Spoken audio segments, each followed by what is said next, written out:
अपने हाथों को उठाओ। Thank you Jesus. खुदा बाप, आज तेरा पवित्र आत्मा तेरे लोगों की ज़िंदगी में बड़े कार्य करे। इस वचन के ज़रिए से तेरी नॉलेज, तेरे वचन का ज्ञान भरपूरी के साथ इनकी ज़िंदगी में वास करे। जब ये खुदावंद तेरे वचन की गहराई में, तेरे वचन के ज्ञान में चलें तो शैतान इनको मूर्ख ना बनाने पाए और ये शैतान को अपने पाँव के नीचे कुचल कर हराएं। खुदावंद उसके जलते हुए तीरों को बुझा सकें। तेरे आत्मा के हथियारों के साथ इक्विप हो के खुदावंद तेरे मस्से, तेरे स्वभाव में चलें। खुदावंद तेरे वचन की रोशनी इनको गाइड करे। मेरे सामर्थी परमेश्वर, तेरा आत्मा आज इनको इस वचन के जरिए ब्लेस करे, हील करे, डिलीवर करे, चंगा करे, खुदावंद आज़ाद करे। खुदावंद प्रभु यीशु मसीह के पवित्र और सामर्थी नाम में हम मांगते हैं, आमीन, आमीन। God bless you all. खुदावंद के नाम में आपका स्वागत है सबका। एक चीज़ जो आपको मैं पवित्र आत्मा के ज़रिए से बताना चाहता हूँ वो ये है कि परमेश्वर बड़े ध्यान से आपको देखता है कि जब वो आपको कोई बरकत देता है, जब परमेश्वर का आत्मा आपको कोई बरकत देता है, आपको स्पिरिट में, स्पिरिचुअल लाइफ में, फिज़िकल में, कोई फाइनेंस में बरकत देता है, तो वो बरकत देने के बाद आपके जो स्वभाव को, आपके एक्शंस को, मोटिव्स को चेक करता है। कई बार लोग जब परमेश्वर में चलते हैं और परमेश्वर उनकी आत्मिक उन्नति करता है या उनको बरकत देता है, उन्हें लगता है कि वो नेचुरली इसमें बढ़ रहे हैं, लेकिन फिर परमेश्वर उस बरकत को जब उनकी लाइफ में कम कर देता है, उनको मालूम होता है कि नहीं, वो परमेश्वर की ओर से थी, और फिर से वो प्रभु को पुकारते हैं और बरकत को पाते हैं। आज यही वचन हम परमेश्वर के इस बुक से सुनेंगे, खुदावंद के पवित्र कलाम में से आज हम उन वचनों को सुनेंगे।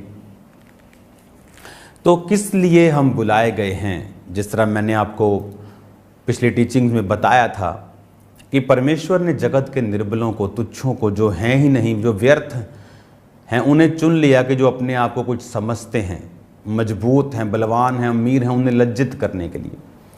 तो ये परमेश्वर का जो है प्लान है आपकी लाइफ में। गिनती की पुस्तक 9 उसकी 15 आयत में हम पढ़ेंगे। ये परमेश्वर का प्लान है आपकी लाइफ में कि परमेश्वर ने आपको चुना है किस काम के लिए? आपकी ज़िंदगी में आपको ब्लेस करके, आपको खड़ा करके, स्ट्रॉन्ग करके, मजबूत करके। क्योंकि परमेश्वर अपनी ग्लोरी को, अपने आप को, अपनी उपस्थिति को दिखाना चाहता है। वो ये दिखाना चाहता है कि वो जीवित परमेश्वर है। वो ये चाहता है कि वो आपको इस्तेमाल करे, वो आपको यूज़ करे। बाइबल कहती है इज़राइलियों को परमेश्वर ने चुना ताकि सब लोग इज़राइलियों को देख के ये समझें कि हाँ, हमें जीवित परमेश्वर की ओर मुड़ना है। इज़राइलियों की लाइफ में परमेश्वर इस रीति के साथ काम करता था, तो उसने आपको भी इसी रीति के साथ काम करने के लिए चुना है। उसने आपको भी इसी रीति के साथ ब्लेस होने के लिए चुना है। अब गिनती 9 उसकी 15 आयत में लिखा, जिस दिन निवास जो साक्षी का तंबू भी कहलाता है खड़ा किया गया, उस दिन बादल उस पर छा गया और संध्या को वो निवास पर आग सा दिखाई दिया और भोर तक दिखाई देता रहा। ये कौन सा साक्षी का तंबू था?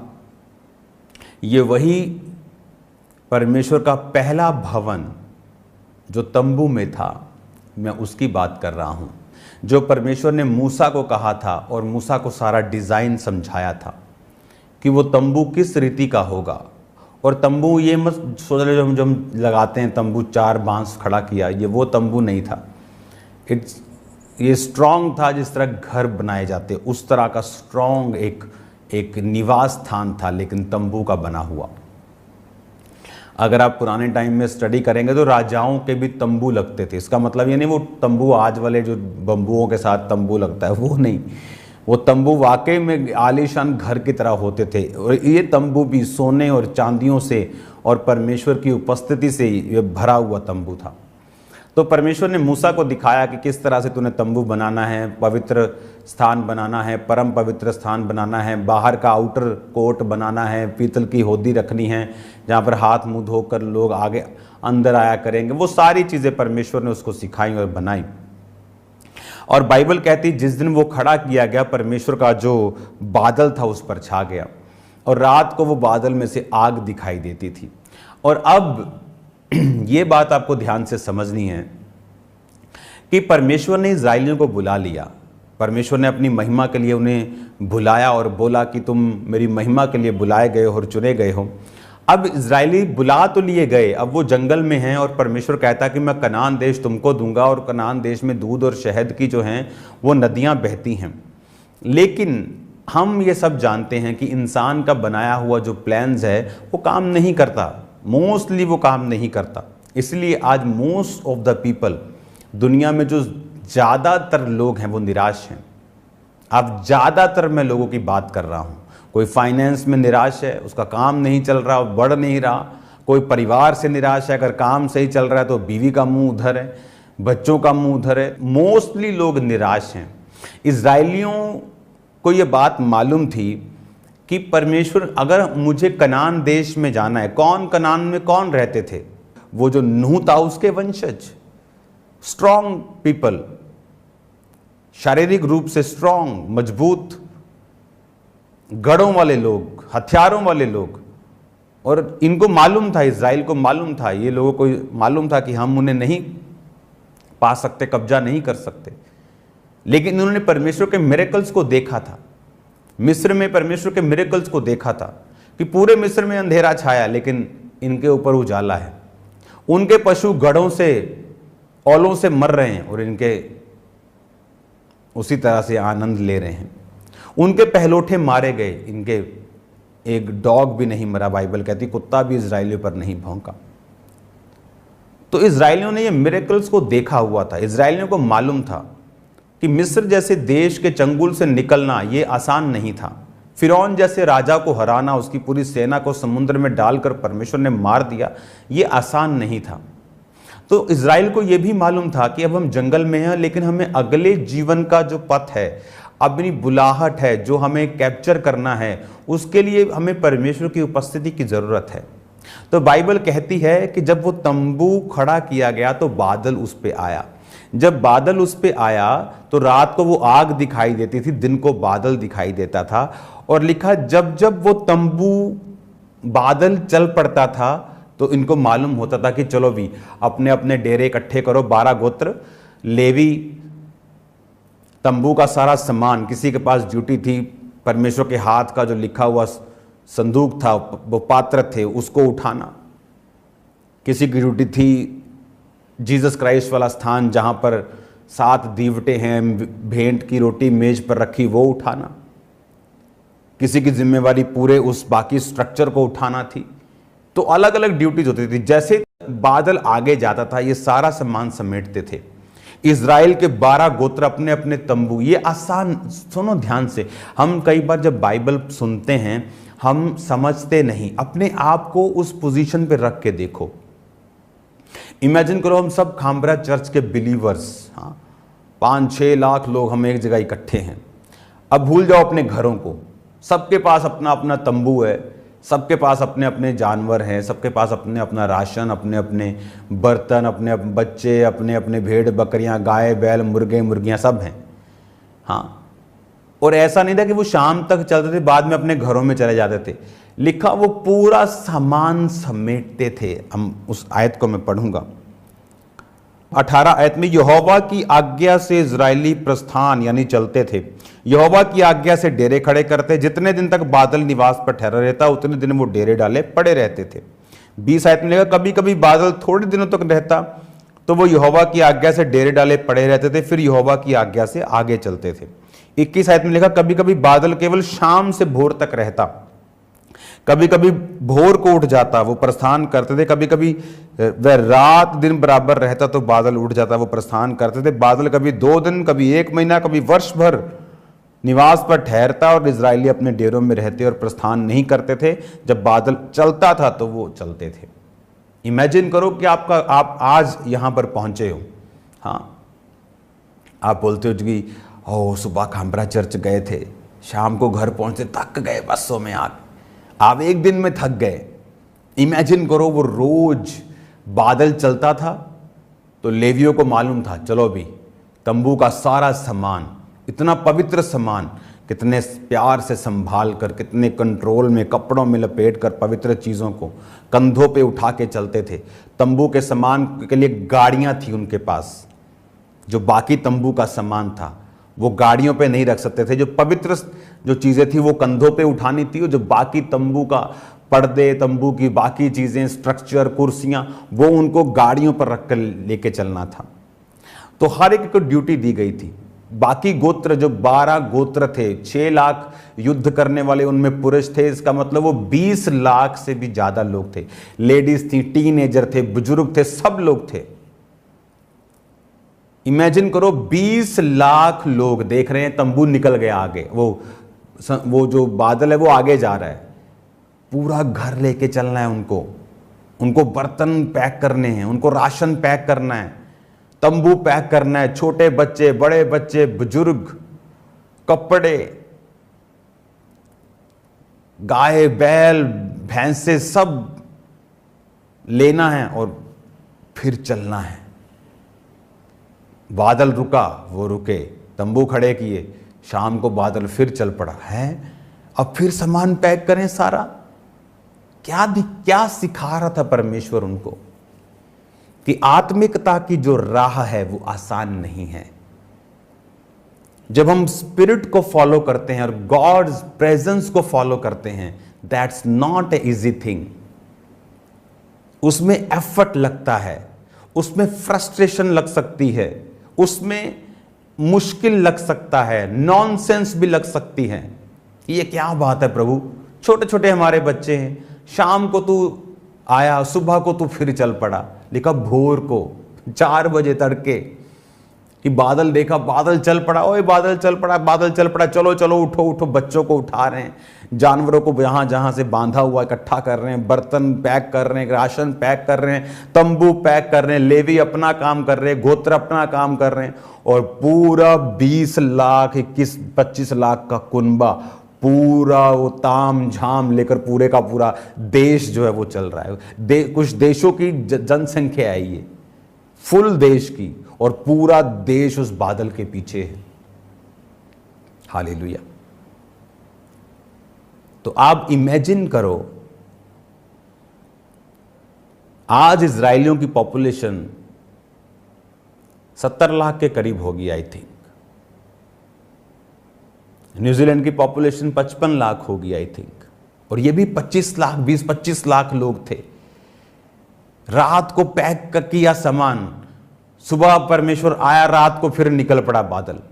कभी 2 दिन के लिए, चलो ऐसा लगता है 2 दिन कि लगता है बादल रुकेगा, सामान समून तंबू अपने टाइट किए, रस्सियां बांध रही हैं, लेडीज लोग सामान लगा रही हैं, चावल पूरे पैक, रसोई बना रही हैं, और देखा 2 दिन बाद वो फिर चल पड़ा, फिर सामान पैक किया और फिर आगे। ये मुश्किल क्यों किया परमेश्वर ने?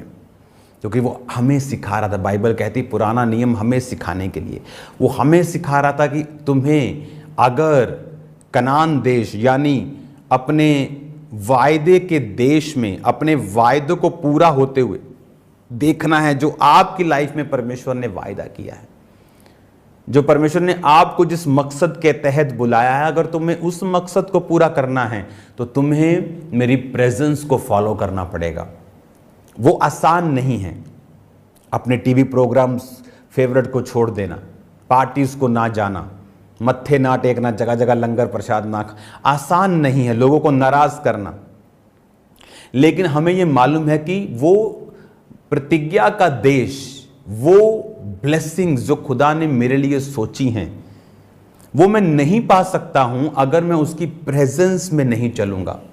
आप जानते क्यों दाऊद ने कहा, हे प्रभु अपने पवित्र आत्मा को मुझसे अलग ना कर। जब हम भजन संहिता 51 उसकी 11 आयत पढ़ते हैं, मुझे अपने सामने से निकाल ना दे और अपने पवित्र आत्मा को मुझसे अलग ना कर। क्यों दाऊद ने कहा अपनी प्रेजेंस को, पवित्र आत्मा को मुझसे अलग ना कर? क्योंकि जितनी लड़ाइयां दाऊद ने लड़ी और जीती वो सारी पवित्र आत्मा की हुजूरी की वजह से थी। पवित्र आत्मा कई बार उसे योजना बताता था कि इस तरफ से घेरा डालना है, अगले युद्ध में वो फिर जाता था, घेरा डालने लगता था। परमेश्वर बोलता था, मैंने पिछले युद्ध में तुम्हें घेरा डालने के लिए बोला था, अब तुम्हें मैं घेरा डालने के लिए नहीं बोल रहा हूं, पीछे से जा, सामने से जा, साइडों से जा, थोड़े लोग इधर से अटैक करो, बाकी लोग पीछे से। हर युद्ध में परमेश्वर उसको अलग योजना देता था।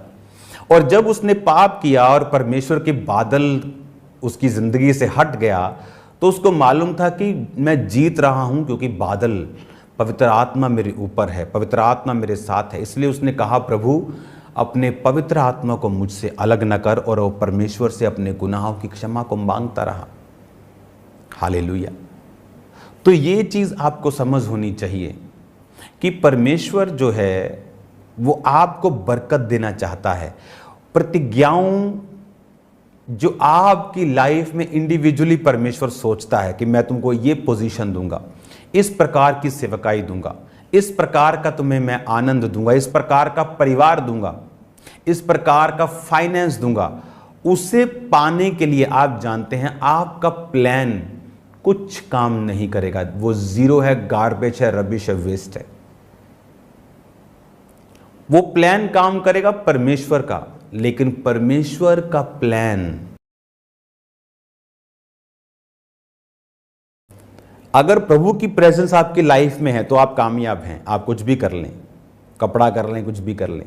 लेकिन अगर परमेश्वर की प्रेजेंस जब एक व्यक्ति की लाइफ में नहीं होती, वो अनश्योर है, कामयाब होगा नहीं होगा, कितने दिन तक रहेगा, और कौन कौन सी दिक्कतों के साथ वो होगा, ये हम नहीं जानते।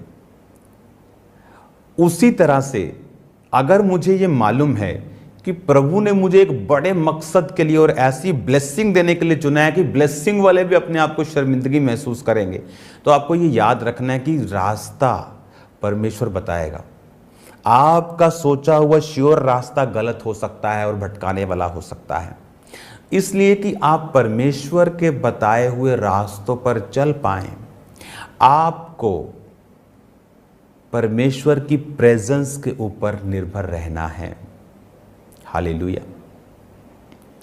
एक दिन मैं खुदावन से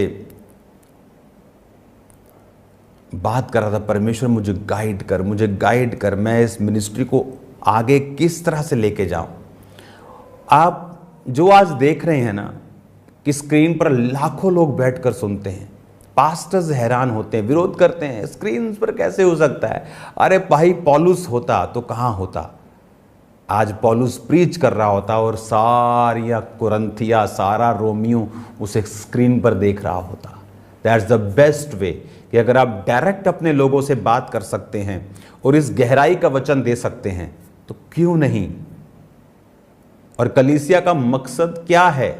क्या हम उन्हें बाबाओं की तरह मिल मिल कर हाथ रखकर उन्हें उस तरह का बनाना चाहते हैं, या हम उन्हें वचन देकर परमेश्वर के साथ उनका मेल मिलाप करवाकर उन्हें स्ट्रॉन्ग करना चाहते हैं? हालेलुया। अगर आप सुन सकते हैं खुदा क्या कह रहा है, आप ले सकते हैं सब कुछ जो परमेश्वर आपको देना चाहता है। तो मैं प्रेयर कर रहा था, परमेश्वर मुझे गाइड कर, मुझे गाइड कर, मुझे गाइड कर, मेरी अगुवाई कर परमेश्वर। और मैं एक जगह पहुंचा, मैंने कहा मैं बाहर जाकर प्रेयर करूंगा, अपने घर से बाहर जाकर। और मैं एक जंगली स्थान पे था, पहाड़ों की साइड पे, हिमाचल वाली साइड पे, और खड्ड के नीचे मैं चला गया। से खड्डें होती हैं वहाँ पे, यहाँ जानवर सब होते हैं। वो खड्ड के नीचे मैं गया और मैं वहाँ पर बैठकर प्रेयर करने लगा, परमेश्वर मेरी अगुवाई कर। अब मैं अलग दुनिया से अलग होके यहाँ आया हूँ, कोई फ़ोन नहीं, कोई टावर नहीं चलता, कुछ नहीं, मेरी अगुवाई कर। और वहाँ पर परमेश्वर ने मेरी अगुवाई की थी और विज़न दिया था कि तू एक जगह बैठा करेगा और लोग तुझे स्क्रीन्स पर देखा करेंगे। हालेलुया। और इमेजिन करो, जो अपोस्टलिक सेवकाई प्रभु ने मुझे दी और लोग आज उसे फॉलो कर रहे हैं। और वो कहाँ का विज़न था? वो एक विज़न था जो परमेश्वर ने मुझे दिया था। सो ऐसी बहुत सी चीज़ें हैं जो खुदा आपको देना चाहता है, लेकिन वो मिलेंगी कैसे? जब आप उसकी प्रेजेंस के नीचे रहेंगे, खुदावंद धीरे धीरे वो आप पर जाहिर करेगा, एकदम से नहीं, उसे सालों लग सकते हैं। लेकिन जब आप उस पोजीशन पे पहुंच चुके होंगे, आप देखेंगे कि आप अलग हैं, आप ब्लेस्ड हैं, मोर देन ब्लेस्ड हैं, बियॉन्ड कंपटीशन हैं। आपको समझ आएगा।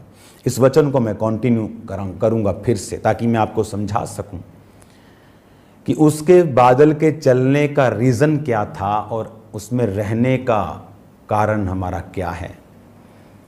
God bless you all. शाम को प्रार्थना पहाड़ की प्रेयर्स को करना नहीं भूलना, वो आपको सेम नहीं रहने देंगी। तैयार रहो यीशु मसीह के नाम में, आप सेम नहीं होंगे, आपकी लाइफ सेम नहीं है, आप ब्लेस्ड हैं यीशु के नाम में। मैं आपको परमेश्वर की ग्रेस में छोड़ता हूँ, आप सेम नहीं हैं। अपने हाथों को उठाओ। God bless you all. खुदा बाप का रूह आपको बरकत दे, आशीष दे, आपको आगे लेके जाए, आप सेम न रहें। प्रभु यीशु के नाम में शैतान की योजनाएं नाश हो। खुदा बाप आज जितने शाम को प्रार्थना पहाड़ की प्रेयर्स के साथ जुड़े, अजीब ग्लोरियस एक्सपीरियंस आज इनको ऐसा कभी ना इन्होंने देखा हो जो आज ये देखें। यीशु के नाम में हम मांगते हैं, आमीन आमीन। God bless you all.